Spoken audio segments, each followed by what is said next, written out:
Okay, should be live again. Yes, Creaky Chair, thank you for your commentary. Alright, so another quick stream. Actually, got told yesterday that we don't have to be there until 3 o'clock instead of 2 o'clock. I might still stop at the same time to get ready for work instead of rushing it like I have been doing since, I lost an hour. But we will see. We're starting with Guilds of Ravnica today. And hit the search and see what pops up.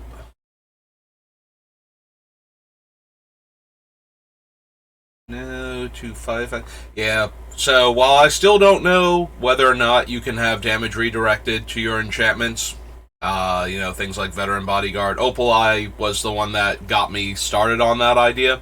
I'm gonna have to email them, because apparently tweeting at Cranial Insertion did absolutely nothing. It's been almost a week now, and I haven't heard anything back from them. Fight effects definitely will not work, because if they are not animated, they have no power, and therefore cannot deal any damage. And since we're not planning on animating anything right now with how I'm building the deck, Convoke and Hexproof, Assassin's Trophy. So we need guilds. There we go, of Ravnica.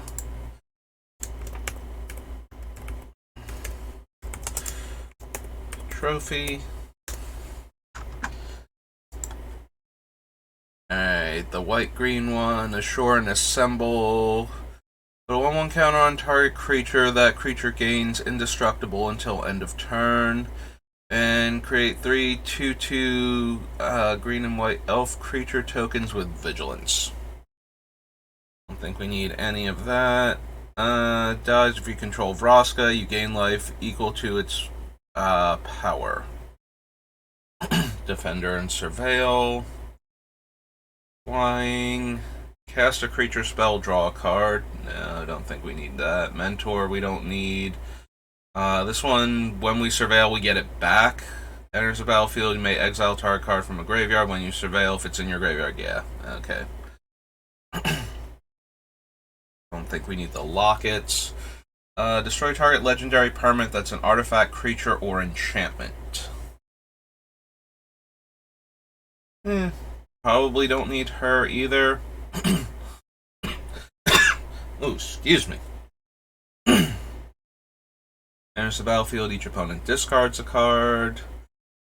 Gain X life, draw X cards. Number of creatures you control. Then those creatures get +1/+1. 3/2 in vigilance. Each player gains 4 life. 5 color activation. Beginning of your upkeep, exile a creature from your graveyard. If you do, put a 1/1 counter on it. Otherwise, sacrifice it. Discard a creature. Put a 1/1 counter on it. 1 lifelink. Chromatic Lantern. All creatures with toughness 4 or greater. 1 creature with toughness 4 or greater. Create 2 2/2 night tokens. Creatures you control gain trample. 6 tap, make it 2/2. Convoke O-Ring. When it's milled, you can do the 3 life drain. Exile an artifact and or exile an enchantment. Creature with flying or enchantment. Gain life, pay 2 to draw a card, and 4 mana, make a 1/1 lifelink. Surveil 2, no. No. Search your library for a basic land or gate, put it into your hand. Nope. 1 or more creature tokens, you get 4/4 angels instead. Good old Doom Whisperer. Alright, she is still alive. Did she live through the fight with Bolus then? For some reason, there, like, in the back of my head, it's like, did she die during Dragon's Maze? Like, is that why Jace is free to date Vraska now? Because I did genuinely forget about her until we were going through Dragon's Maze. It's like, oh, right, he had a relationship with this woman, didn't he? Because, he and Vraska got so close during Ixalan, and, I was wondering if anything had come of that since then. If Jace and Vraska were a thing now, since we haven't heard anything from Jason, like, forever, as far as I know. I did not actually read the War of the Spark book. I heard it was genuinely terrible. Even just for getting magic lore from it, was absolutely god awful. So I actually don't know, other than the major story beats, the things that are conveyed on the cards, what actually happened during the set. As far as small details go. So yeah, I have no idea what happened to her. For some reason, though, I thought she had died. So the fact that she still has a card here means that obviously did not happen during Dragon's Maze. So the question then becomes, is she still around following War of the Spark, and are she and Jace still a thing?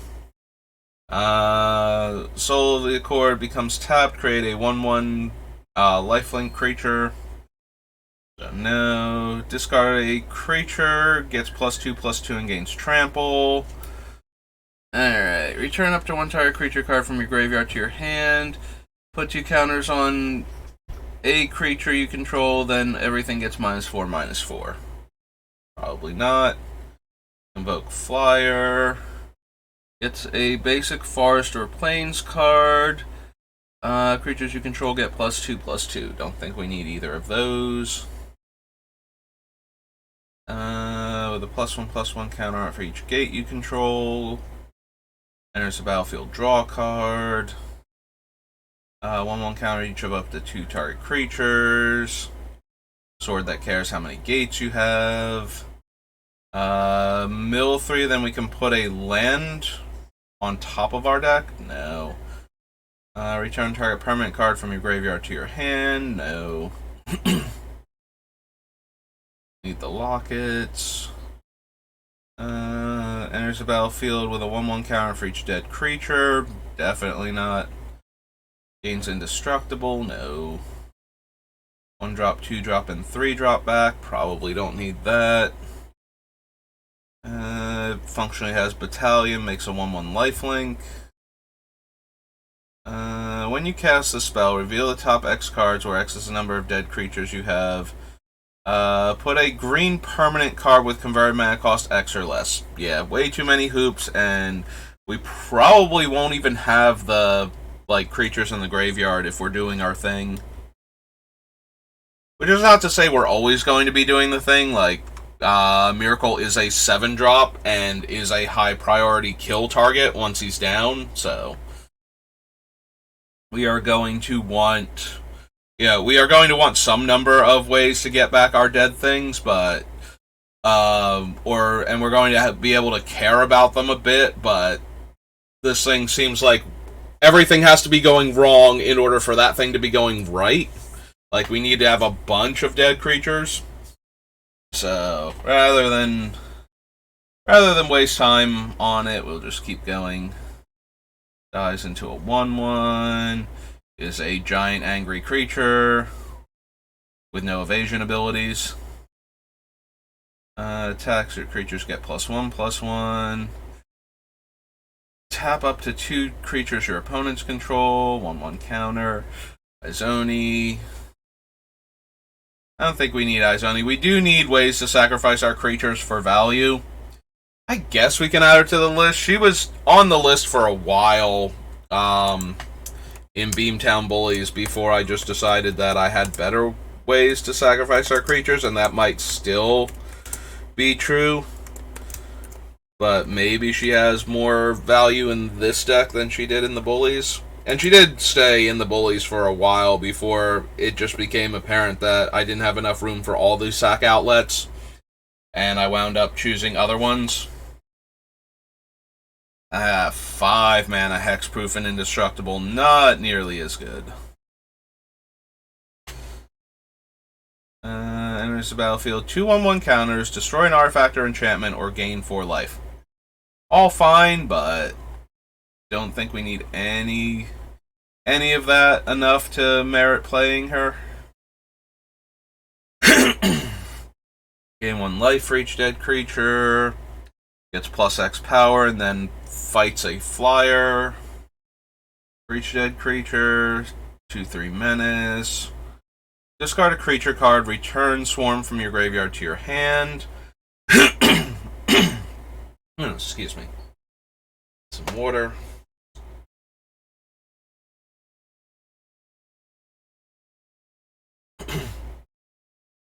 Yeah, I don't think we need the champion. 2/4 Convoke, no. Flying Mentor dies, put a 1/1 counter on each white creature you control, no. 1 damage to the opponent for each dead creature. Convoke, gain 4 life. I wonder why we needed a worse pacifism in this set. Like, actually a worse pacifism. I'm sure there was a reason, like, pacifism was doing too much work in the set, so they needed to make it worse for limited purposes. I forgot there was a literal just worse pacifism. X11 white soldier tokens with lifelink.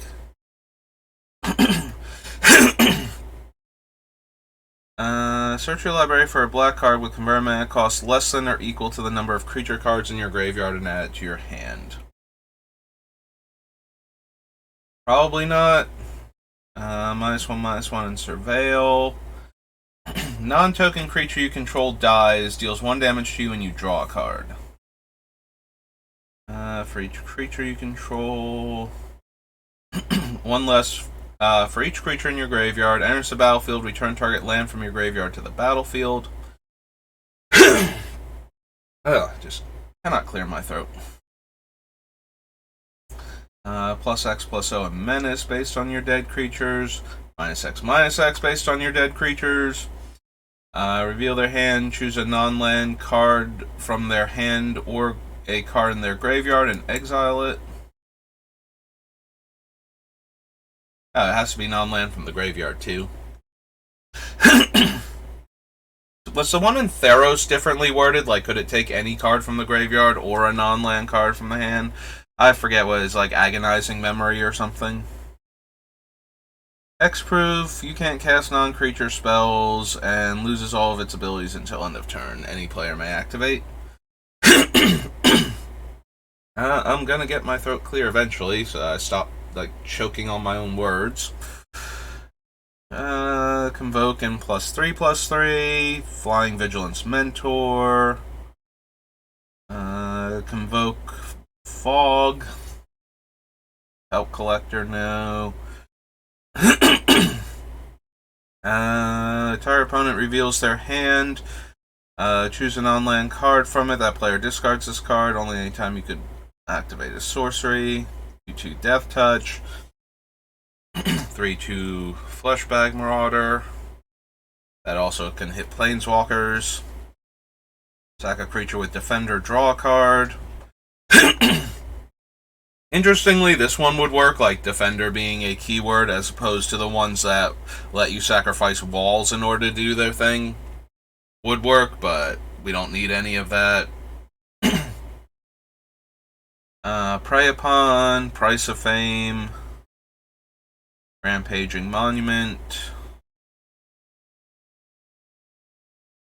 Lurker is with +1/+1 counters based on the number of dead creatures. Righteous Blow, Ritual of Soot. Attacks target attacking creature without flying gains flying. Convoking Vigilance.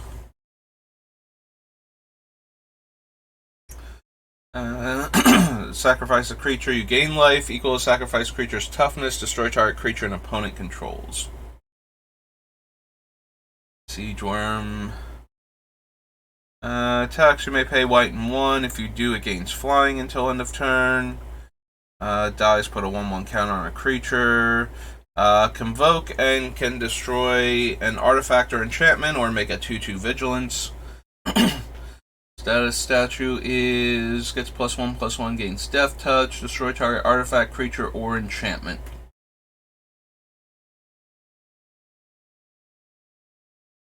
Follow Wood Shaper. Reveal a creature or enchantment card, put the rest on the bottom in a random order. First Strike Mentor. 5-tap creatures you control get +1 power menace, 2-tap gain 2 life. Make 2 1/1s. +2/+2 gain life for each attacking creature. Target creature gets +0/+1 until end of turn. Other creatures you control get +1/+1. Enters the battlefield, make 2 1/1s, and then you gain control of everything you own.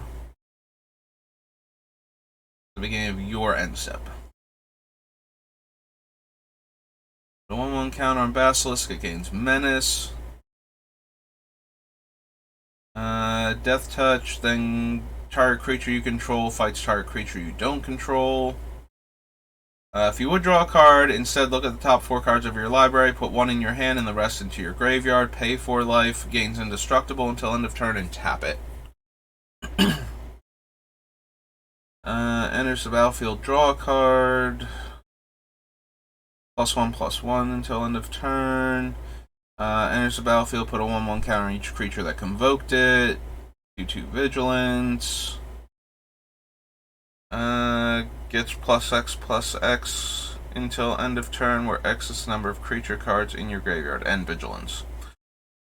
Return up to 3 target multicolored cards from your graveyard to your hand. Exile Vivid Revival. Vraska is, you may sacrifice another permanent. If you do, gain a life and draw a card. Destroy target non-land permanent with converted mana cost 3 or less. And Emblem, whenever a creature you control deals combat damage to a player, that player loses the game.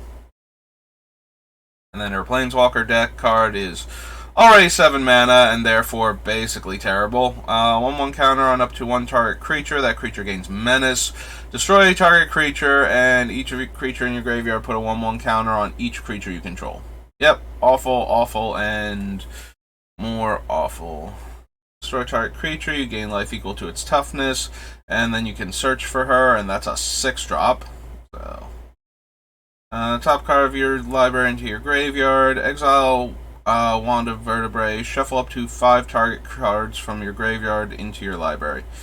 Yeah, I know the Planeswalker deck cards are intentionally not tournament viable. I think there's been like 1 or 2 that, despite being as bad as they are, were just good enough for like weird random janky decks that functioned in Standard. Like there was the Ajani that you could plus him to reveal cards off the top of your library until you revealed a creature card and add it to your hand. There was this weird deck where it used the pirate that if you had the City's Blessing, you could put it on the bottom of your deck to take an extra turn. And it was, you would build the deck so it was the only actual creature in there, so Ajani would always tutor for it. So that way you could just keep recycling the same pirate over and over again. And take infinite turns. And then win with like your instants and sorceries and, you know, token makers.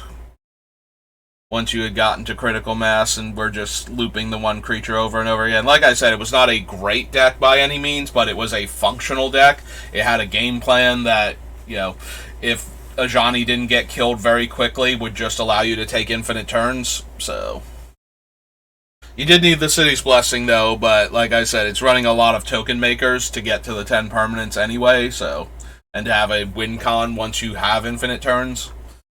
Oops. Oh wait, was that it? Did we scroll back up so hard we got to the top because we were almost at the bottom? Vigilance, Surveil the first time, deals 1 damage to each opponent, you gain 1 life, a 4/3. Convoke enters the battlefield with X/1/1 counters on it. So, no to all of those. Okay.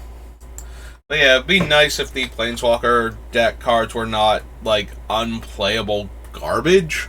You know, you want players to buy the product and actually have something that they can do something with, not necessarily make them feel like they were foolish for buying it in the first place, which is probably a major contributing factor to why it finally died out.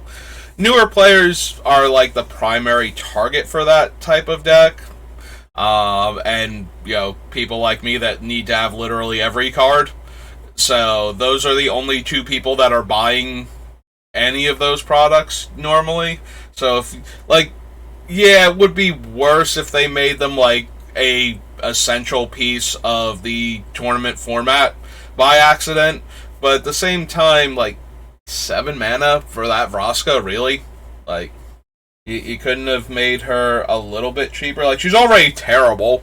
If you had made her 6 mana and she was a 6 mana sorcery speed removal spell that might distract your opponent for a turn, would that have been the end of the world? Would that have gotten her into, Ravnica constructed?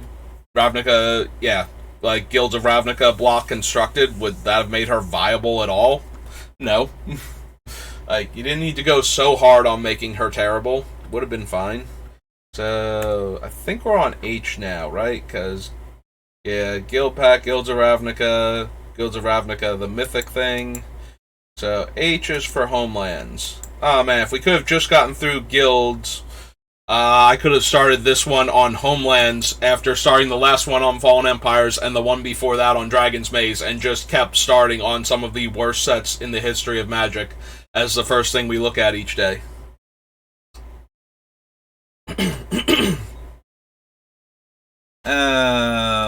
5 mana, 3/4 flying pro red. White tap, it gets +0/+3 until end of turn.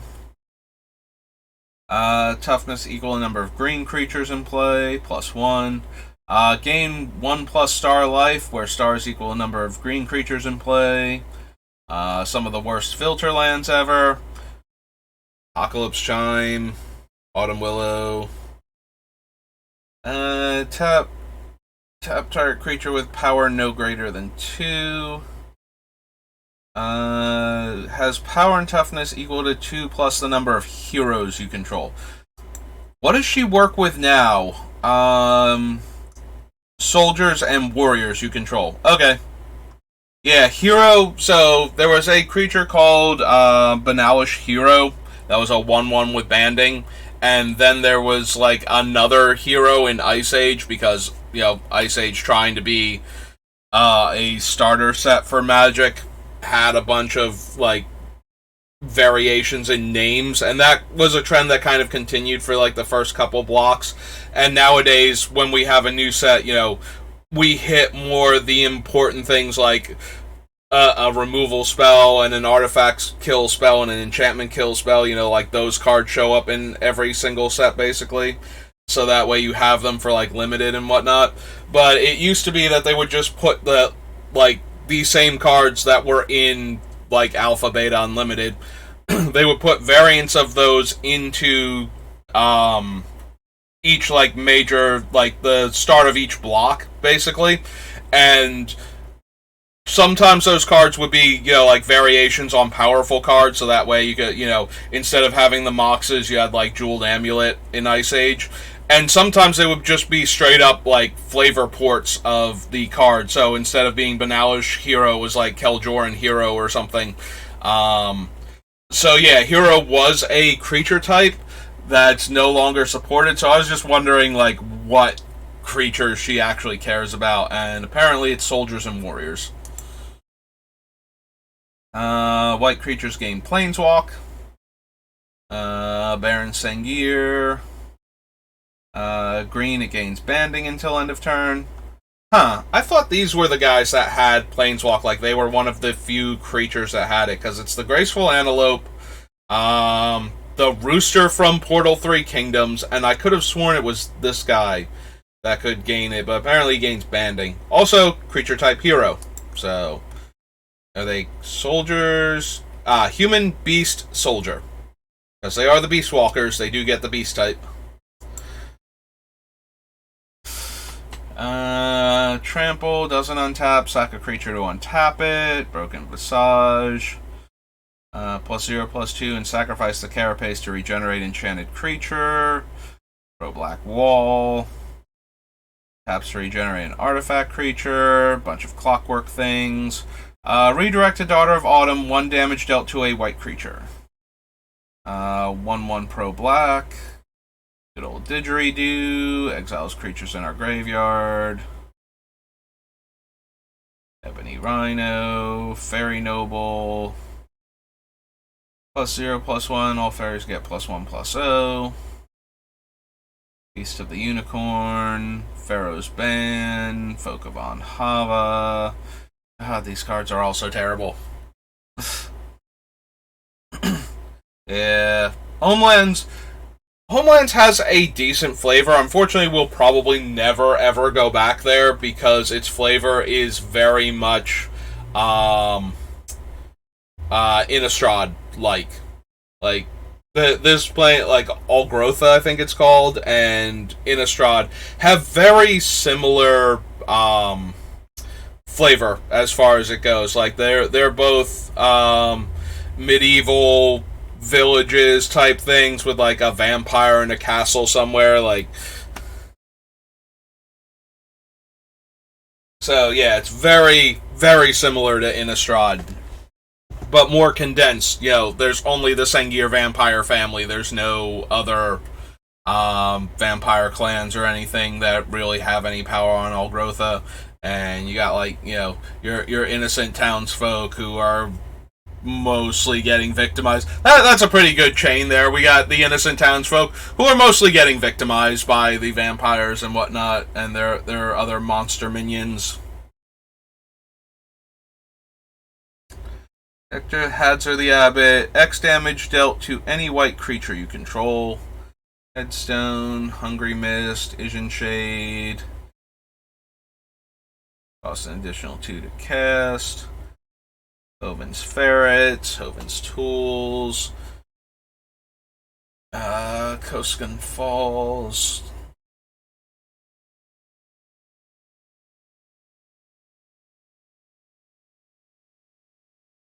Leaping Lizard, Leeches. Mammoth Harness.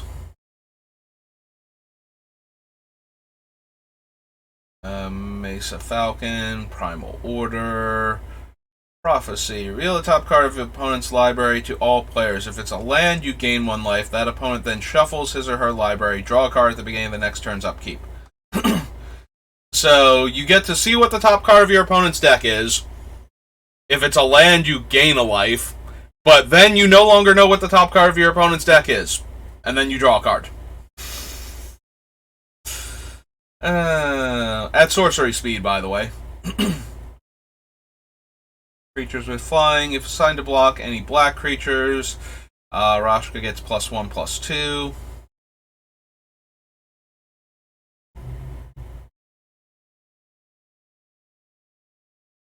No. Gets +1/+0 and first strike. Roots. Ornithopter, Rhizorian Badger. Tax is not blocked. You may choose to have it deal no damage to the defending player. If you do, remove from the game up to 2 target creature cards from that player's graveyard. Gain 1 life for each creature removed in this way. Prevent up to 4 damage to a creature you control. Tap that creature. That creature doesn't untap during your next untap step. This guy is a 4-drop O2 on top of that. Sengir Autocrat, Sengir Bats, Sarah Aviary, Bestiary, Inquisitors. If assigned to block any black creatures or any black creatures are assigned to block it, Inquisitors gets +2/+0. Paladins, a 2/2, tap prevent 1 damage to any creature or player. Attacking does not cause target creature to tap this turn.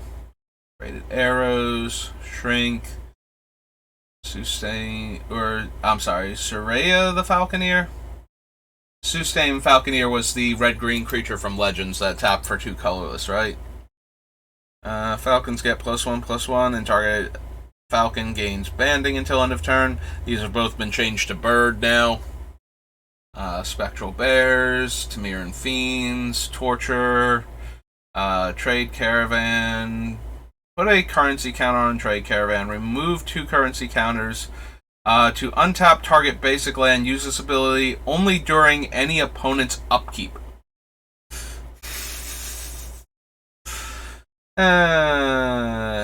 Each player may draw up to 2 cards. For each card less than 2 any player draws, that player gains 2 life. Forest Walk in -3 power until end of turn. 1/2 flyer. Bury from your hand into play. Target green creature gains pro black until end of turn. And Wizard School. Okay, we're done with homelands.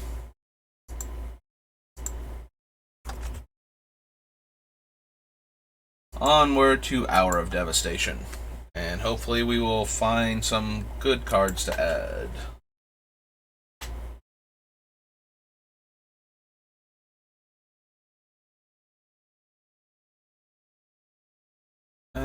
Cast non-land cards with cycling from your graveyard, right. I said this the last time we saw this card. I really wanted to make this work in Limited, and I never did. Like, I never got it early enough to actually do a cool thing with it. I'm always a little sad about that, because it seemed like it should be a really powerful build around.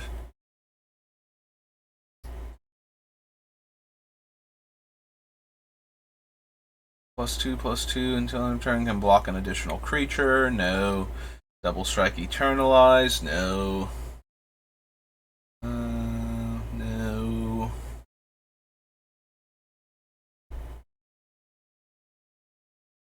Another target creature. Return that card to the battlefield under its owner's control at the beginning of the next end step. And exert Angel of Condemnation. Exile target creature until Condemnation leaves the battlefield. Flying and cycling. Equal to the number of cards in your graveyard. Tap Apocalypse Demon unless you sack another creature. Appeal to authority. Gains trample and +X, where X is the number of creatures you control. And tap up to 2 target creatures. It's so hard to read Aftermath cards. Tap up to 2 target creatures your opponents control. Creatures you control gain vigilance until end of turn. Enters the battlefield, gain 3 life. Tap, add green. If you control Nisa, you gain 2 life. Enters the battlefield, put a -1/-1 counter on target creature. Black, sacrifice it. Destroy target creature that has a -1/-1 counter on it.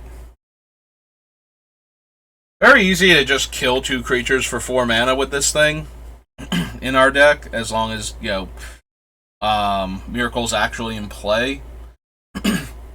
Still don't think it's good enough, but for a basic land card, put it on the battlefield tapped and shuffle, and this has cycling, vigilance reach, destroy all creatures, lands you control don't untap.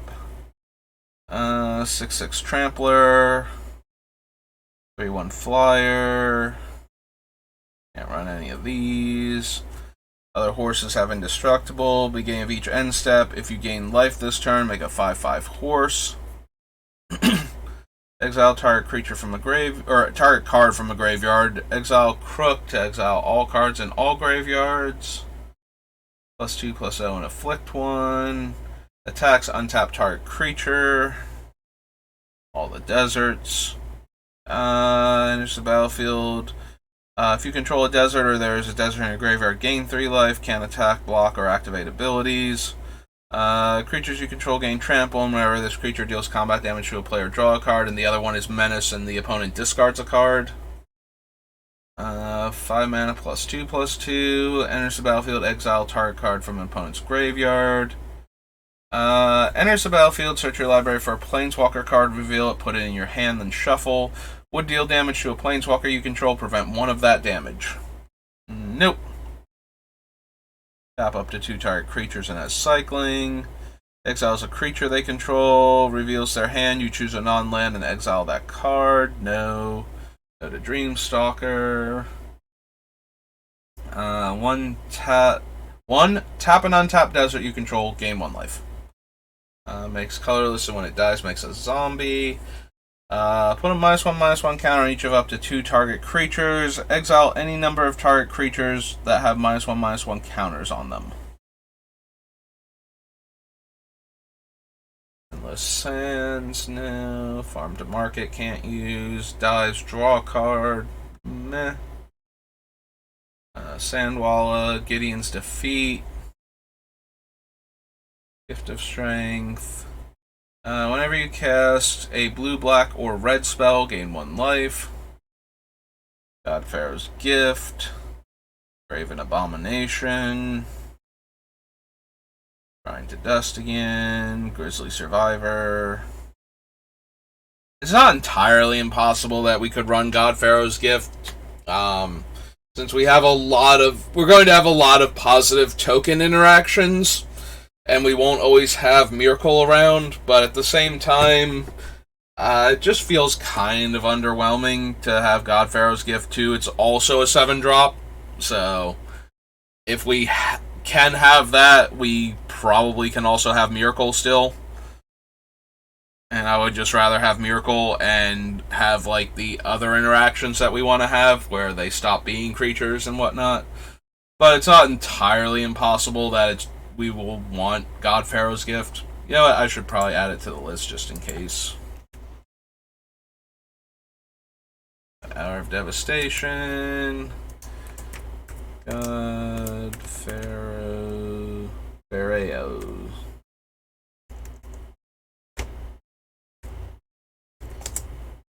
Gift. Okay. Tax, exile target card in defending player's graveyard. Grind to Dust again. Grizzly Survivor. 3 mana, 3/3. Follow 1. Untap a land. Exert it. Untap 2 lands. Hour of Glory. Hour of Promise. Search your library for up to 2 land cards. Put them onto the battlefield. Tap, then shuffle. Then if you control 3 or more deserts, make 2/2/2 black zombie creature tokens. So, probably not. Cost 3 less to cast if there are 10 or more non-land permanents on the battlefield. Destroy all non-land permanents. If near deadlands, zip new Rivulet.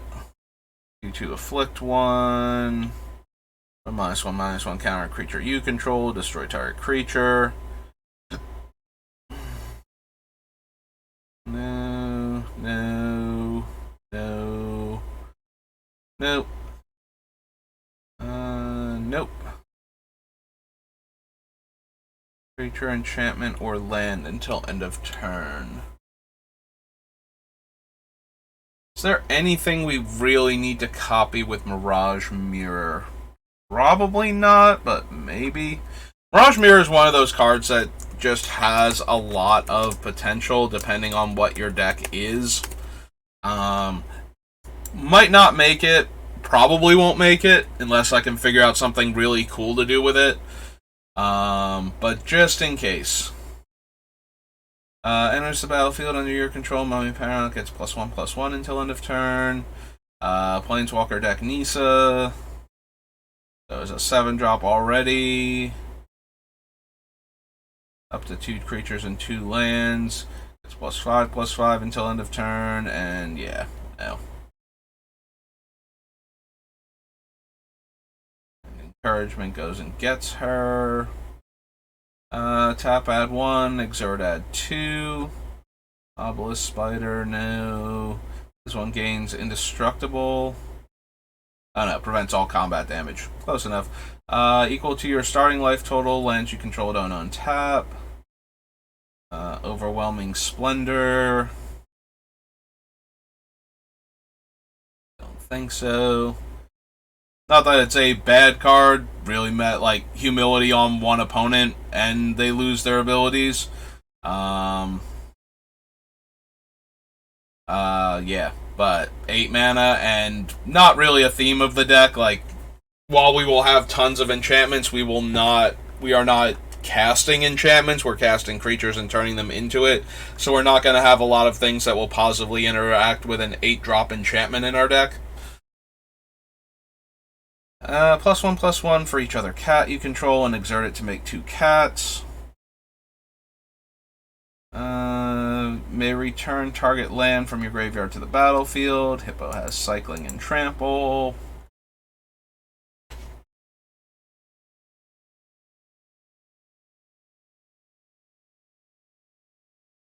Excavator, Hydra, Ruins, good old Razakath.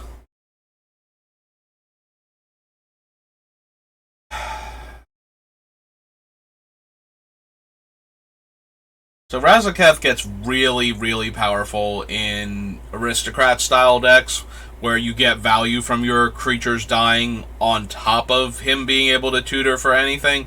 Razakath is definitely one of those cards that whenever I see it resolve, it tends to end the game either that turn or on the next turn, like very easily.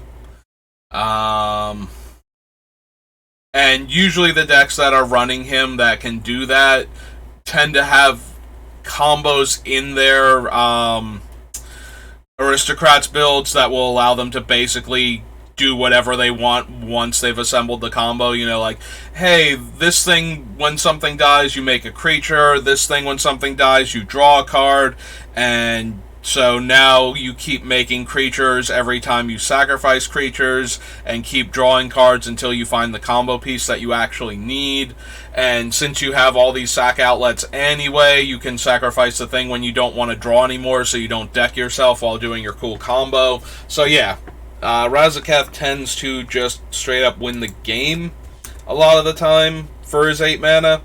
I don't know that we're going to have any of the combos like that in our deck, but we will definitely have some combos in here, so we can add him and see if we want to do anything with him. Gets +X/+X based on its power and has Eternalize. 2 mana, make a 5/4, your lands don't untap. He gets +1/+1 until end of turn and can't be blocked by creatures with power 2 or less. Dies, exile target card in opponent's graveyard. 5 damage to target attacking or blocking creature. Enters the battlefield. All damage that would be dealt this turn to you and permanents you control is dealt to enchanted creature instead and gives it +3 toughness.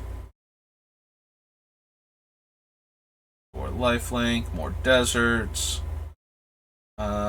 Trample, scry 3, then gain life based on what's on top.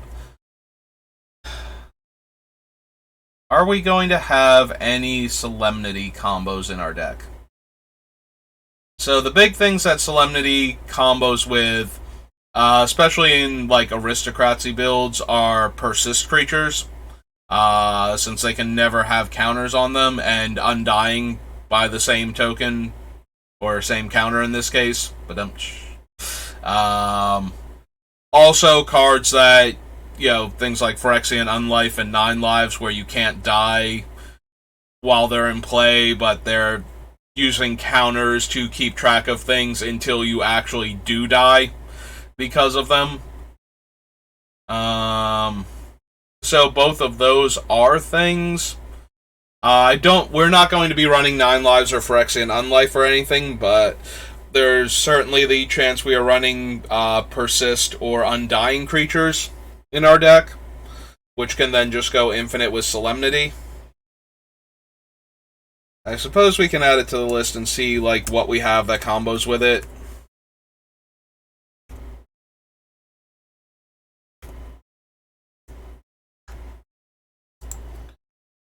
Solitary Camel has lifelink as long as you have a desert somewhere. Vigilance and Eternalize. Create a 1/1 soldier, or 1/1 warrior token rather. Enters the battlefield, gain life equal to its power, and it costs you a card when you Eternalize it. But it's also only 4 mana to Eternalize for a 4/4. So 3 brick counters, draw a card, and scry. As long as the creature has a -1/-1 counter on it, Tenacious Hunter has Vigilance and Death Touch. Good old Torment of Hailfire. We have infinite mana generation in the one creature. Do we want? Actually, does Solemnity? Solemnity might actually be a non-bow with what's its name? Counters can't be put on artifacts, creatures, or enchantments you control. That's right. I was planning on running the 3 thing. Yeah, we can cut Solemnity because of that. So, the Vizier of Remedies says if -1/-1 counters would be placed on permanents you control, that number of counters -1 is placed on them instead. So Devoted Druid and the black and the white ones that will probably be running because of the way they interact with Myrkul when they become enchantments.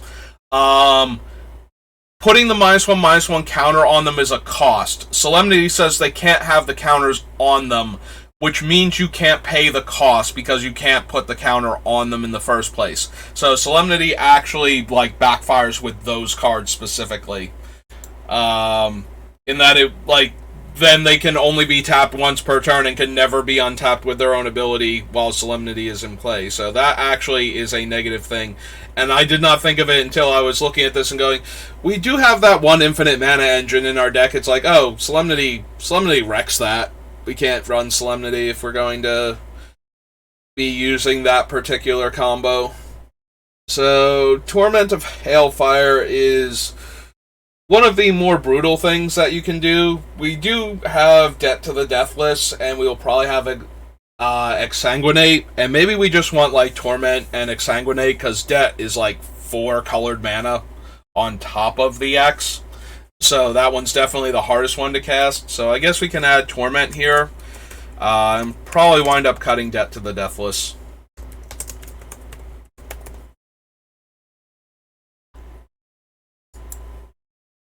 Scarabs, no. Venom, no. Amulet. Search your library for up to X creature cards with different names that each have converted mana cost of X. Okay. So probably not. Conventional tactics. Attacking zombie gains lifelink. Attacking zombie gains death touch. Bile manifestation. No. No. Zero the true is it attacks whenever you exert a creature, tap target creature an opponent controls. Wall of Forgotten Pharaohs. Wasp of the Bitter End is related to the Bolus Planeswalker from this set. Target creature gains indestructible until end of turn, and this thing has cycling. Dies if you control a desert. Target player discards a card. Okay.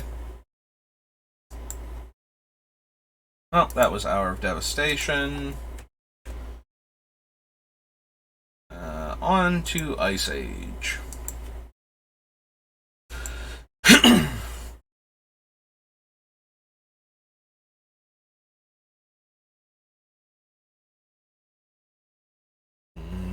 Nope. Nope. Has blue. +1/+2. Sacrifice a creature, look through your library for a creature card, put that card in your hand after showing it to all other players, and shuffle afterwards. So, white-green, sack a creature, tutor a creature. Given what our deck can do, that might be playable. So, oops, Ice Age. I like how Ice Space A gave me twice as many. Altar of Bone. Oops. Altar of Bone.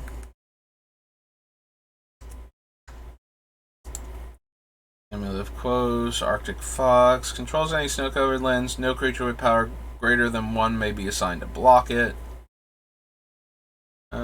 Slay, no. Weathervane, no. Whistle, no.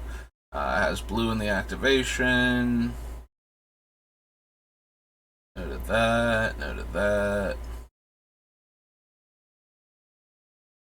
X, no. No. No to Sextant.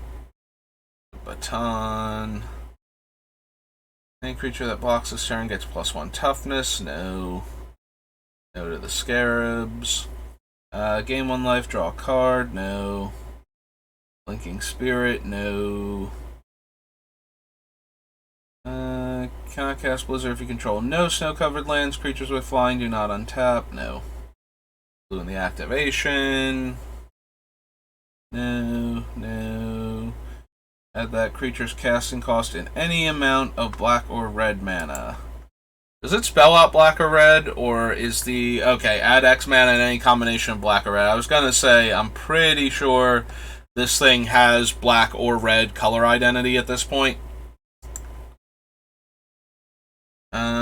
Choose a color. As long as target opponent controls more cards of that color than any other color, all white creatures get +1/+1.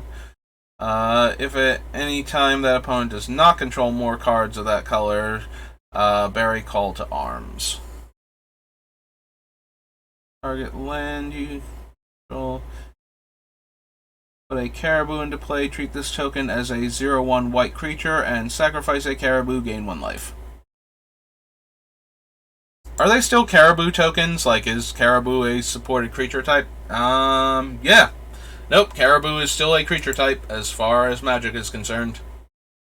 There's always the chance that it was a beast token named caribou or an elk token named caribou. And it would retain the ability so that way you can't sacrifice other elks or other beasts to it.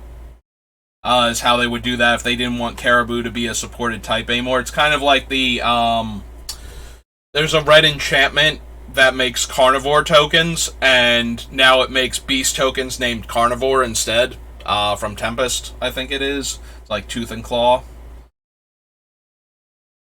+3/+3 until end of turn. Then at end of turn, bury that creature. No. Blocking your block. Circles of Protection. Cloak of Confusion. No. Cold Snap. No. Cooperation. Crown of Ages. Dance of the Dead. Dark Banishing. Dark Ritual. Death Ward. Demonic Consultation. Despotic Scepter. Dire Wolves. Disenchant. Dread White. Drift of the Dead. Drought. Wow, I could not even redraw. I know it's a anti-black card. Spells cost an additional sacrifice a swamp to cast for each black mana symbol and their mana cost. Activate abilities cost an additional sacrifice a swamp to activate for each black mana symbol in their activation cost. Weird how this one has been changed so that it is black symbols as opposed to showing the black mana symbol.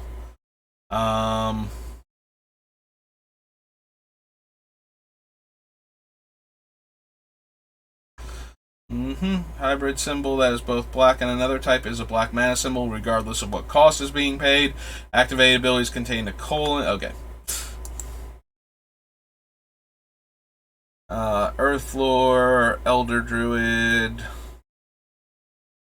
Elkin Bottle, Elvish Healer, Enduring Renewal. Play with the cards in your hand face up on the table. If you draw a creature card from your library, discard it. Whenever a creature goes to the graveyard from play, return that creature to your hand. I knew the last part. I could not remember what the drawback was on Enduring Renewal. When Enduring Renewal first came out, I think that was the first time people started discussing infinite combos in Magic, because of the way this interacts with Ornithopter and similar creatures, although Ornithopter was, if not the only one, definitely the most well-known one, and having been reprinted in 4th edition meant it was pretty easy to get one at the time. I think all of the other ones had not been printed yet, so yeah. Oh no, it's the Kobolds. Like, Kobolds of Kirkheap and Crimson and Crookshank were all 0-drop creatures as well. they were harder to get because they were from Legends, of course. So, Enduring Renewal and Ornithopter, there was a lot of hype around the infinite combos you could potentially generate with those two cards. It took until later for, like, good sacrifice outlets to come out for this to actually be a thing, as opposed to this weird, like, yes, it's cool, you could theoretically go infinite with all of these cards together, but once you got, like, a Goblin Bombardment into the format, for, like, extended and whatnot, that's where Enduring Renewal went from technically you can go infinite to no, you're actually going infinite with 3 cards. And the most expensive one is 4 mana, so that's a turn 4 kill with, like, no ramp. Energy Storm. Nope. Or destroy all non-white enchantments. No. No. Nope. Nope. No. No. No. Nope. Pay 1 life, return to owner's hand. No. No to Foxfire. Deal amount of damage equal to half that creature's power, rounded down to target creature or player. I don't think we need that as a sack outlet, and I don't know that our white creatures are going to be particularly potent enough to make something like this worthwhile. No. No. No. Nope. Nope. All creatures get -1 power and activate to give more -1 power. Have it deal 1 damage to each creature and player. If you control any snow-covered swamps, deals 2 damage to each creature and player instead. Gaze of Pain. General Jarkeld.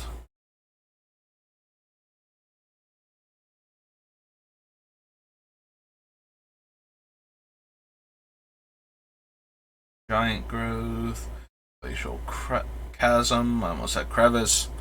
Goblin Leer. Gorilla Pack. Gravebind. Another Scarab.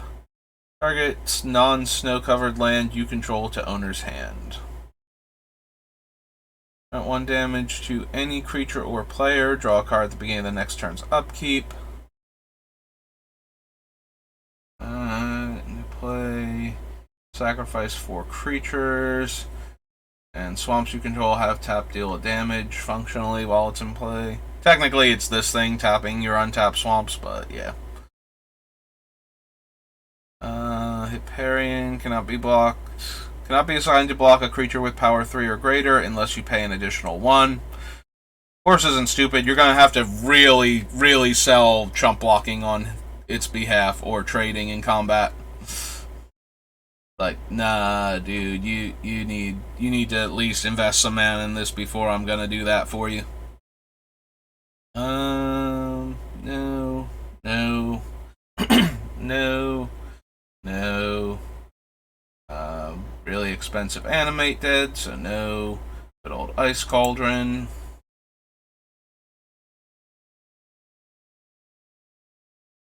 Ice Flow, Ice Quake. Icy Manipulator, Infernal Darkness, Infernal Denizen, Infinite Hourglass, Jester's Cap, Jester's Mask, Gold Amulet, Note of the Jodel Worm, tap, untap target land, Justice is the anti-red card.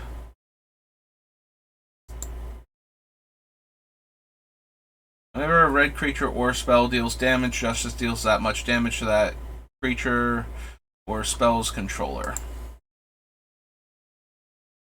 Target green creature gains first strike until end of turn. Tap to give target creature +2/+2, and if one dies, they both die. Destroy all creatures blocking or blocked by Frost Beast. Similar to the other guy, except it's only +1/+1. Banding 2 mana Fire Breathing in white, or 2 white mana specifically to give it 2 toughness. 2/5 Banding First Strike for 6. Redirect to Keldrorn Royal Guard. All damage dealt to you from unblocked creatures this turn. So this falls into the same category. Like, if this works with Myrkul, that's really powerful. If it doesn't work with Myrkul, yeah, I need to, like, just straight up email them and get a response to this, because I need to know how this works, like, card interaction wise.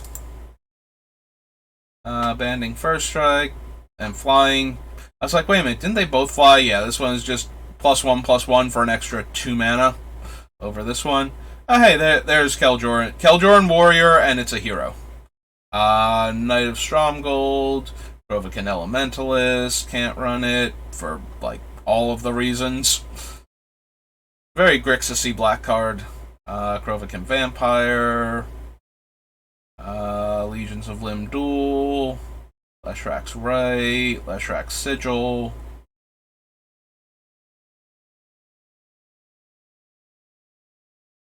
Lyrical Waif, Lightning Blow gives First Strike until end of turn. Limdul's Cohorts, Limdul's Hex. Lost Order of Jarkeld has power and toughness equal to 1 plus the number of creatures target opponent controls. Nope. Ending Wind, Malachite Talisman, Mercenaries. Because, Hill Giants needed downsides back then. You couldn't just have them, be a 3/3 for 3. Nope, your opponent gets to pay them off so that they deal no damage. Mind Ravel, Mind Warp, Mind Whip, Minion of Leshrak, Minion of Tevish, Mole Worms, no. Morphine, no. Naked Singularity is impossible. Play in non-5 color decks. Nature's Lore, Necropotence, Norit, Oath of Limdul, Onyx Talisman. Pay 1 life, destroy target black spell. Destroy target black spell. Counter target black spell. There we go. Destroy target black spell. Order of the White Shield, Pale Bears, Pentagon of the Ages, Pestilence Rats, Pitfall, Plains, Pox, Prismatic Ward, Pygmy Allosaurus, Pike Knight, Rally. No black creature can attack unless its controller sacrifices a land whenever that creature attacks. Red Scarab, Regeneration, Rime Dryad, Ritual of Subdual, Rune Darch, Sacred Boon, Scaled Worm, Seizures.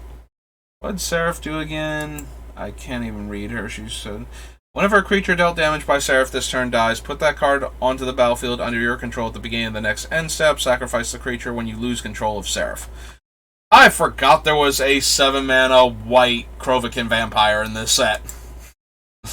I genuinely forgot she existed.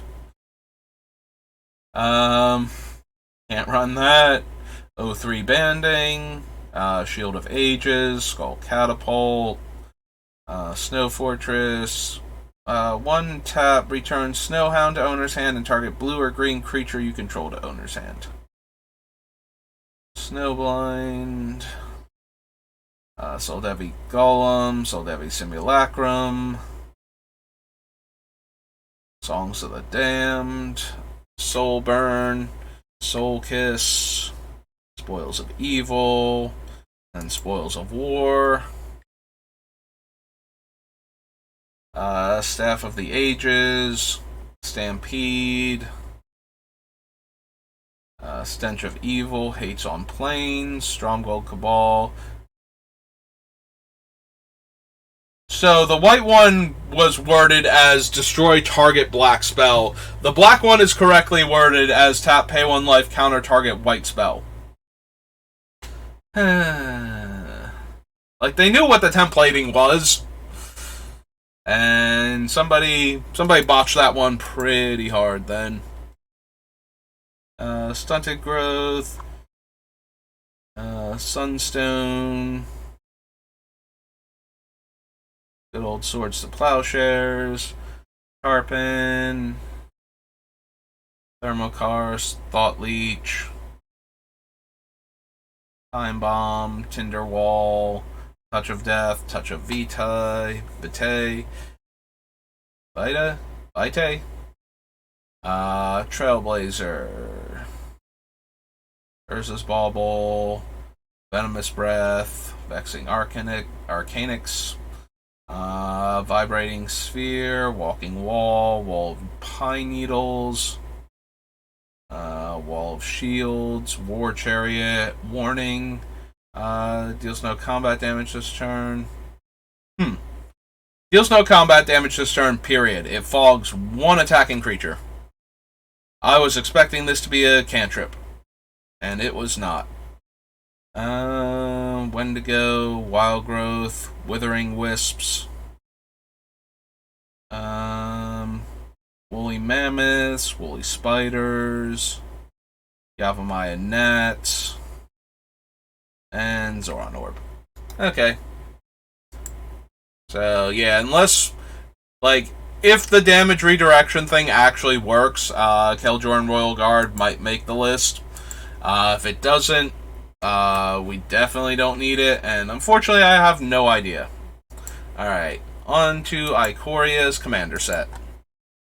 Well, Ikoria did have the enemy Triome theme, so we might find a card or two in our Abzan colors from the unique cards from the commander deck.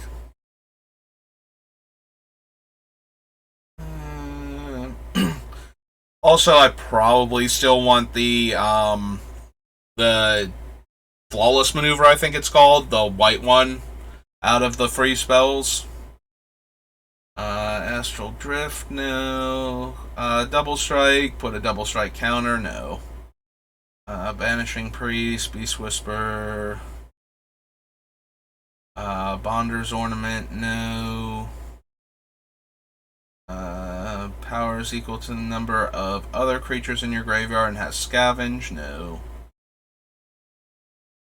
That. Strive, cost white and 1 for each other target. Choose any number of target opponents. Create X 1/1 white soldier creature tokens, where X is the number of creatures those opponents control. Don't need that. With X 1/1 counters on it, put a 1/1 counter on it, then you may reselect who it's. Okay, that's the one where other players can change who this thing is trying to murder. Deals combat damage to a player who controls more lands than you. Return it to owner's hand. Search your library for a plains card. Put it onto the battlefield tapped and shuffle. Don't think so.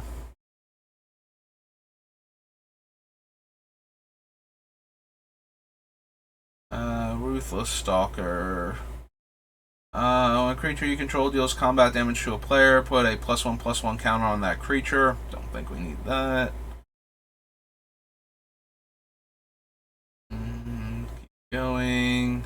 Enters the battlefield with X 1/1 counters on it. Remove a 1/1 counter from Trilbite.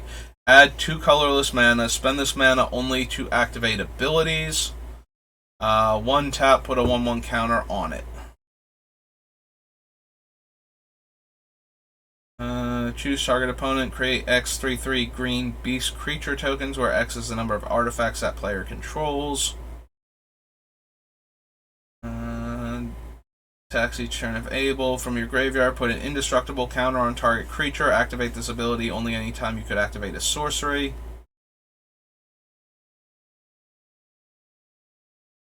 Deadly Rollick, which is the black one. Justice, descend upon the sinful. Spark, Devout Chaplain. Dismantling Wave. For each opponent, destroy up to one target artifact or enchantment that player controls. Cycling 8. When you cycle Dismantling Wave, destroy all artifacts and enchantments.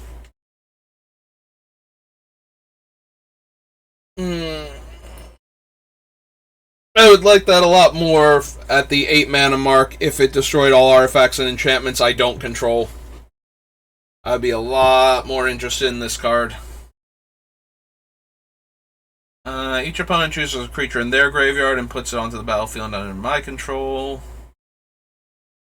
Nope. Oh, there's Flawless Maneuver. Alright. Down to the Commander's decks. Commander Legends, Battle for Baldur's Gate, and Commander and Brawl.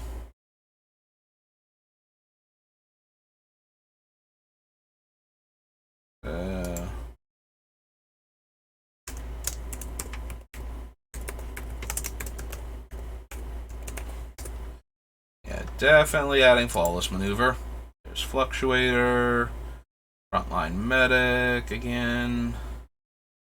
Whenever a player casts a spell, if it's not their turn, that player draws a card. Nope.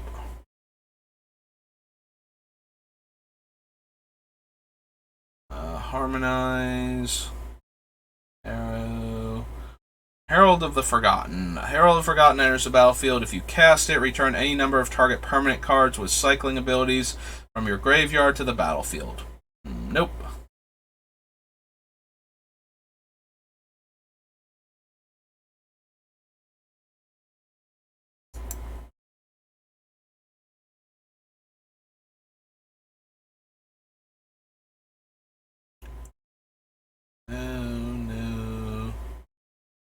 Lemne's Captain.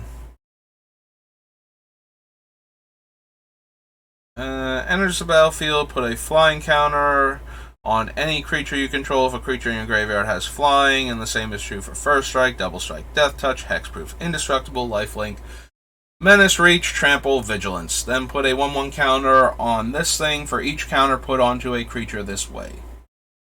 Nope.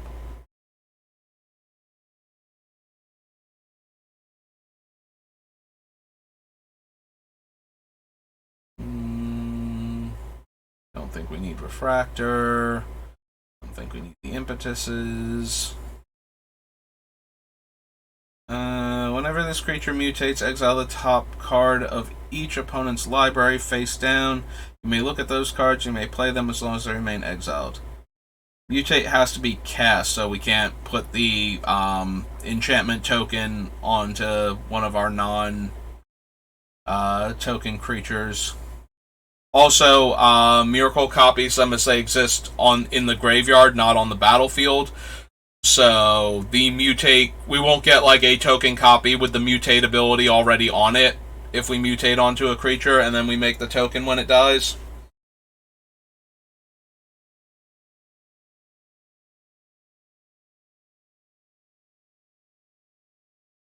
Move a counter from target permanent you control onto another target permanent. Activate this ability only anytime you could cast a sorcery. Would be interesting with the like the better counters. Moving one +1/+1 counter at a time seems kind of weak as far as bringing the dead creature back and having it come back with the counters. Having them come back with like the good counters though, and being able to move them onto our creatures might have been interesting, but put a soul counter on it, put your commander into your hand from the command zone, then you lose 3 life for each soul counter on Netherborn Altar. So basically paying 3 life to negate the commander tax, like per 2 colorless mana. Well, not per 2 colorless mana, like the first time you want to ignore the commander tax, it's 3 life, then 6 life, then 9 life, and so on. Unless you can remove the counters. Other than that, the land is fine. I don't think we need Netherborn Altar, though. Scavenging Sentinel. Whenever another creature you control leaves the battlefield, if it had 1 or more counters on it, draw a card and lose 1 life. Probably not. And We'll have to see what the other one does, but I doubt it. Like, the main reason to run her with the other one is if the other one does something cool and happens to put counters on stuff, then we would want to be able to search for her also. But Obscuring Haze, oh, that's the commander, you can prevent damage. Adric. Impetus. Another Impetus. Putrefy. Devour 3. Enters the battlefield. It deals X damage divided as you choose among up to X target creatures, where X is its power. Each of those creatures deals damage equal to its power to Ravenous Gigantotherium.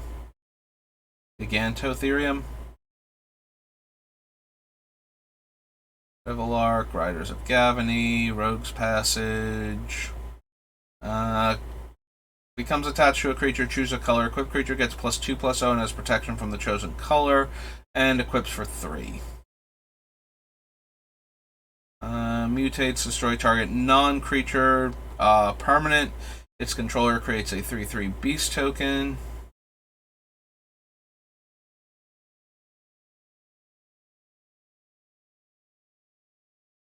Double Strike, Death Touch, Hexproof, Indestructible, Lifelink, Menace, Reach, Trample, and Vigilance. Put one of the chosen cards onto the battlefield and the other chosen cards into your hand and the rest into your graveyard. Shriek Maw, Silent Arbiter, Skullwinder. We can run Bog Bonder as another way to give Myrkul hexproof. We already have a couple cards that can do that. And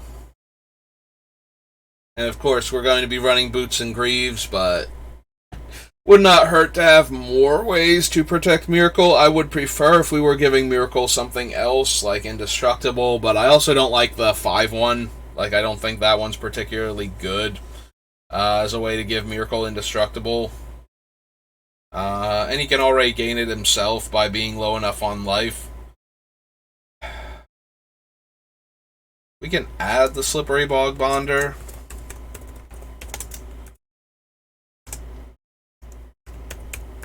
But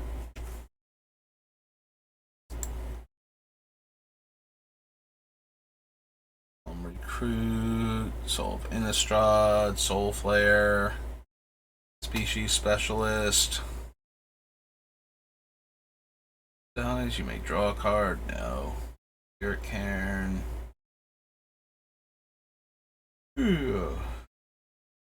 There's the other white, black, green legend. Each other creature you control enters the battlefield with an additional vigilance counter on it. Remove 3 counters from among creatures you control. Put the top 3 cards of your library into your graveyard. Then return a permanent card with converted mana cost 3 or less from your graveyard to the battlefield. Nope. Sorry, Nightmare Beast. You are not doing enough for this deck. Doomslayer. Beginning of each player's end step. If no creatures died this turn, deals 4 damage to that player. Sacrifice a creature, gain 4 life. Nope. No.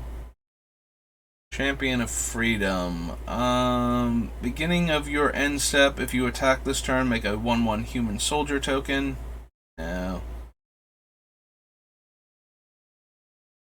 Territory. Unexpectedly absent.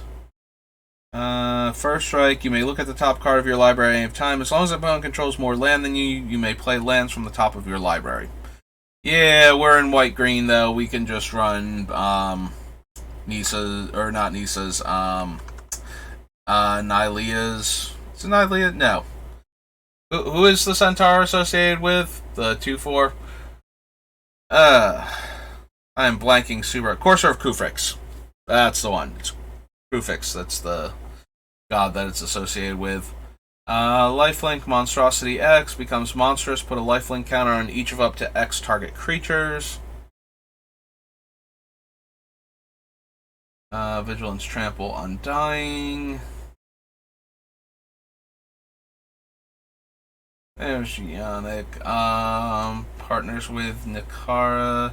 Enters the battlefield, exile another creature card you control until it leaves the battlefield. When you do, distribute X+1/+1 counters among any number of target creatures where X was the exiled creature's power. So, no, not really interested in that. Okay, now for Ikoria proper.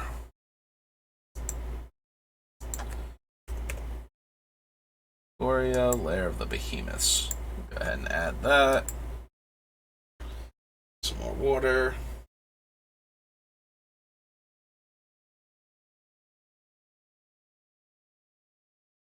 With 3/1/1 counters, no. Adventurous Impulse. Vigilance. Gain 1 life for each creature with Vigilance. Brushwog. Auspicious Starix.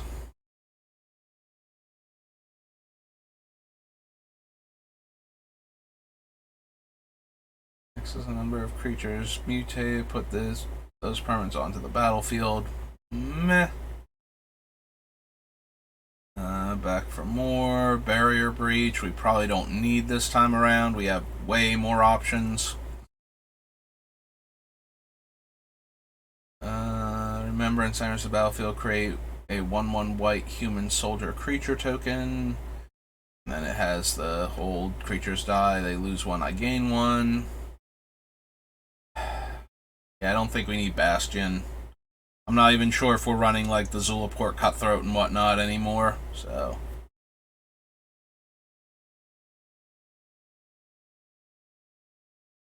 Activate power 4 or greater. Mutates. Return target permanent card from your graveyard to your hand. Death Touch or Lifelink. Bushmeat Poacher. Call the Death Dweller.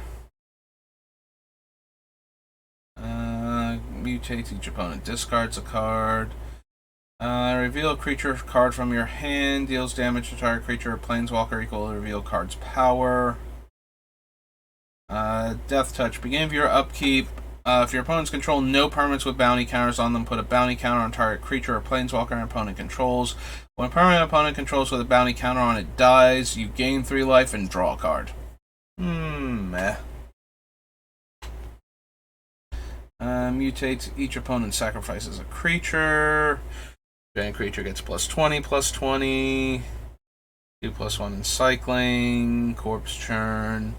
Crystalline Giant. Lifelink mutates, make 2 1/1s with Lifelink. Dark Bargain. Create a 1/1 human soldier token. Dead Weight.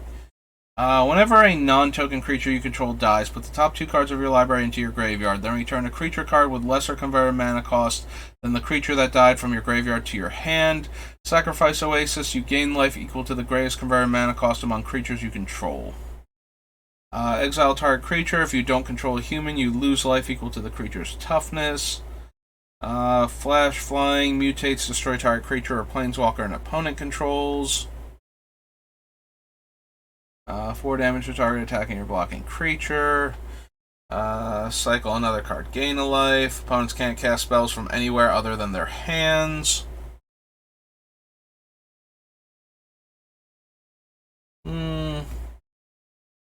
Yeah, I don't think we have the other cards for a denial strategy that where Draneth Magistrate would be particularly good for this deck.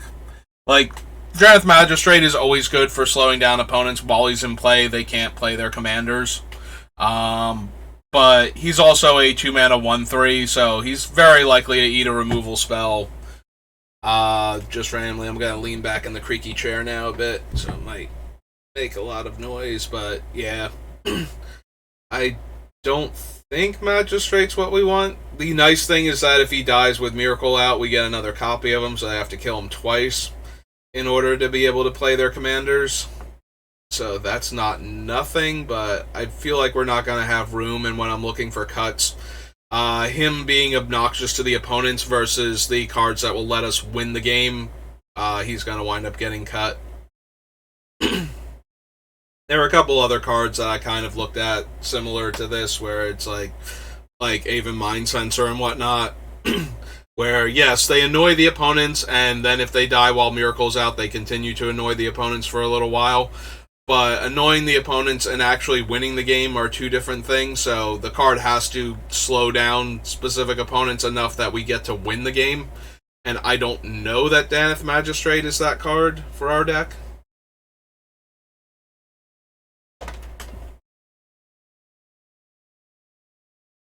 Coilbug, Mentor,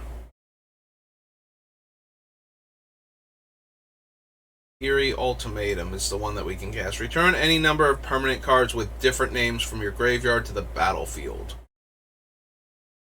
I mean, it's not the worst as far as revival cards go, but let's see. So this one is 7 mana. So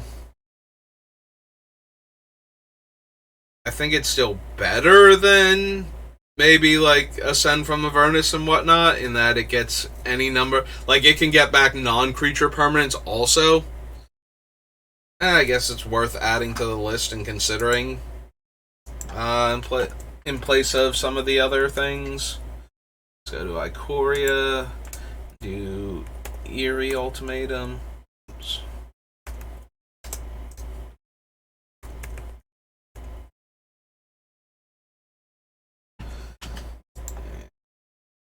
Essence Symbiote. We're probably not going to be mutating. I think there's the one that might be interesting in our deck, like the actual Absent Legend from this set that mutates, the Apex. I forget which one of them it is, because there are two very similar ones. One can be mutated constantly from the graveyard, and the other one brings back your dead stuff when it mutates. And I always get them confused because I barely got to play any Ikoria Limited due to the pandemic and me not having a computer that could run Magic Arena at the time. So I don't think we need Extinction Event. Exuberant Wolf Bear. No. Farfinder, no. Turtlid. Fiend Artisan gets +1/+1 for each creature in your graveyard. Sacrifice another creature. Search your library for a creature card with converted mana cost X or less. Put it onto the battlefield, then shuffle your library. Activate only any time you could activate a sorcery or cast a sorcery.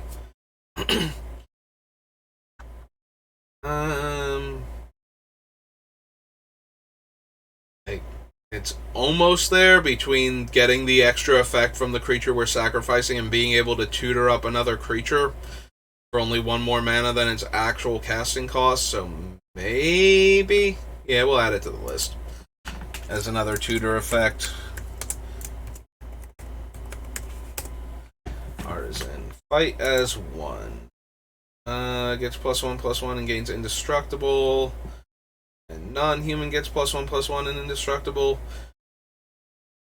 I don't know that I want to dedicate a slot to giving it the same ability it gets naturally for Myrkul when your life total is low enough, just as a way to protect it when my life total is too high. Yeah, probably not. It's probably not going to... Like, we won't have enough room for random combat tricks that give indestructible to one creature. Flawless Maneuver is different in that, first of all, it protects all of our stuff, and second of all, it's actually free, so we can tap out for Myrkul. And because we have Myrkul in play, we would still be able to protect him that way if our life total is not low enough. But yeah. Gains your choice of Vigilance or Reach counter. Creatures you control with Vigilance have 1 tap target creature. Trample counter on it. Dies, make a 1/1. Mutates, destroy target artifact or enchantment an opponent controls. Get +1/+1 whenever General Kudro or another human enters the battlefield under your control. Exile target card from an opponent's graveyard. 2. Sacrifice 2 humans. Destroy target creature with power 4 or greater. Legendary creatures you control have indestructible. Exile target card from a graveyard. If it was a creature card, create a 1/1 white human soldier creature token. Oh, legendary human specifically. not legendary creatures. 1/5 for 3. When this mutates, put 2/1/1 counters on it. Has reach. 7/7. That's hard to block in cycling. Comes into play with some combination of menace, death touch, and lifelink. No. Enters the battlefield with your choice of flying or first strike. 6/6 gain 4. Puts trample counters on things. 1 mana of any color used to cast creature spells. Enters the battlefield. Target opponent puts a death touch counter on a creature they control, and it's a 4/5 menace. Other creatures you control get +X/+X, where X is the number of times this thing mutated. Vigilance and cycling. There's Indatha Triome. Okay, so land Indatha Triome. Hammerphage is drains life based on the number of times it's mutated. Ivy Elemental. Kahira. Each other creature you control that's a cat, elemental, nightmare, dinosaur, or beast. Don't think we have enough of any of those, and don't think I care enough. Like, creature types are going to be all over the place with this deck. Insight Mentor cares about vigilance and gives a vigilance counter. Enters the battlefield, it fights up to 1 target creature you don't control, attacks, destroy target artifact or enchantment defending player controls, and return a human you control to owner's hand to make it indestructible. Has protection from each converted mana cost of the chosen value. Luminous Broodmoth is yet another way to get back our dead creatures.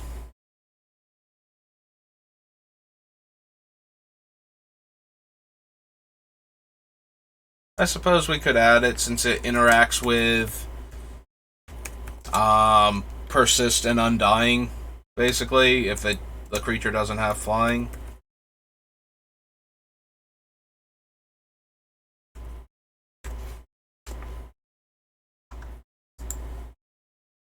Lurking Deadeye, Lurus.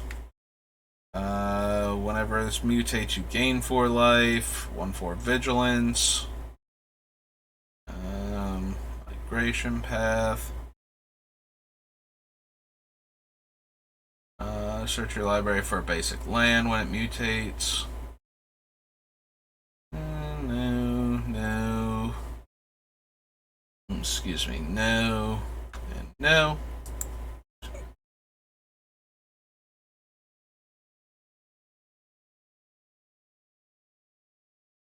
I can't run the Mythos because it has blue in it. We can run the Mythos of Nethroi.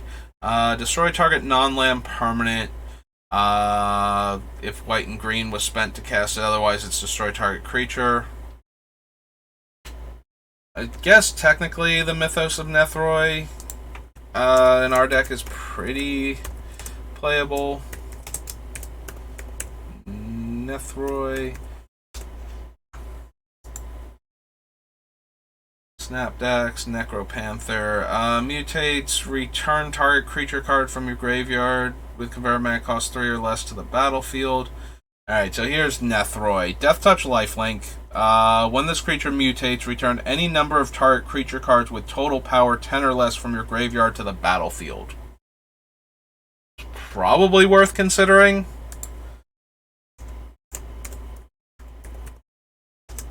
Nethroi, Apex of Death. Get back a bunch of creatures, especially if we're mutating onto, I don't know, let's say Myrkul himself.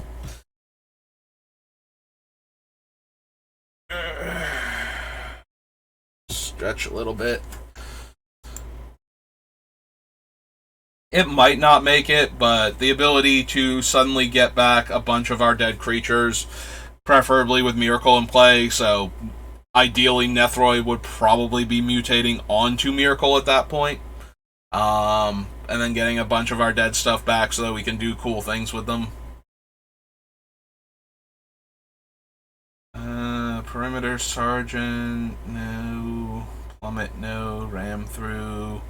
Triome, Get +1/+1. Tap 2 untapped humans. Tap target creature. All of the Savai cards. Dies, deals 2 damage to each opponent, gain 2 life. Tap, add black or green. Tap, put the top 2 cards of your library into your graveyard. Snare Tactician, Solid Footing, Splendor Mare, Spontaneous Flight, Springjaw Trap, Stormwild Caprador, Sudden Spinnerets, Suffocating Fume, Survivor's Bond. Turn target creature card from your graveyard to your, or target human and target non-human from your graveyard to your hand. Tap an untapped creature you control. Exile target tapped creature. Put a 1/1 counter on the creature tapped to pay the spell's additional cost. The Ozolith. Thwart the enemy. Tanoth Rex.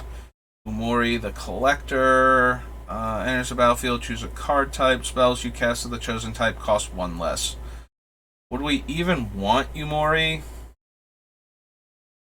To make our creatures cheaper as a 4-drop that then is itself a creature, so if it dies we can still get it back.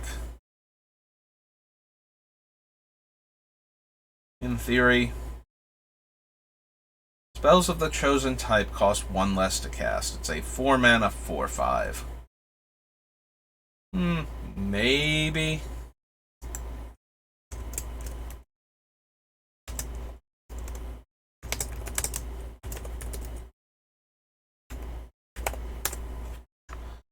Unbreakable Bond. Unexpected Fangs. +2/+0 and Indestructible. Cycle to make a 1/1.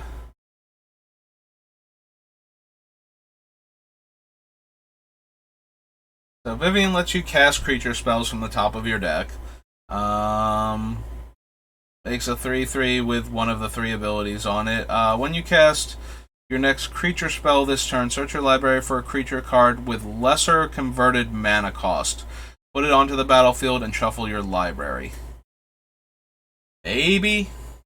Like, she's got enough interaction with a lot of the creatures. Like, between being able to cast them off the top of our deck, and more importantly, being able to tutor for one when we cast another one. Maybe that's good enough. Void Beckoner, Vulpikeet, First Squad, Will of the All Hunter. If it's blocking, instead put 2 1/1 counters on it. Wilt, Triome, Mamba, and Triome. Wait, did I say Triome before? Because I'm pretty sure I meant Crystal or some such, or whatever the artifact source is.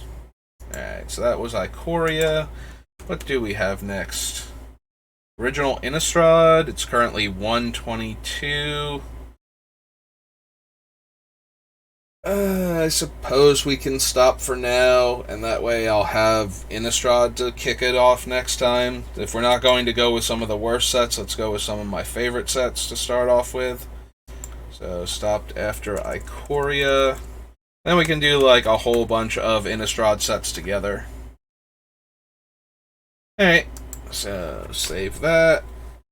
Alright, that's going to do it for me today. Like I said in my video yesterday, or in the stream yesterday, I upload it to YouTube, so yeah, you can find me at SBR_BLD on Twitch, on YouTube, on Twitter, where I normally announce when I'm going live, so we got all of that going on. But yeah, I did say yesterday, planning to go see the new Dragon Ball Super movie tomorrow, so that will dramatically change when I stream. I don't know if I'm going to stream it all in the morning before we go see it. But when I come back, it's going to be much later than my usual start time, so expect the stream to be later. I do still plan on streaming on Thursday, though, so just not at my regular time. So I'm expecting to be streaming later. And I might possibly stream before going to see it for maybe like a set or two, and that's all I would have time for in the morning. But yeah, gonna go see the new Dragon Ball Super movie. I'm actually really excited for this one. I always felt bad that Gohan did not get to do anything cool after Cell, really. So I am looking forward to this movie. So that's going to be it for today. I'll see you next time, and thanks for watching.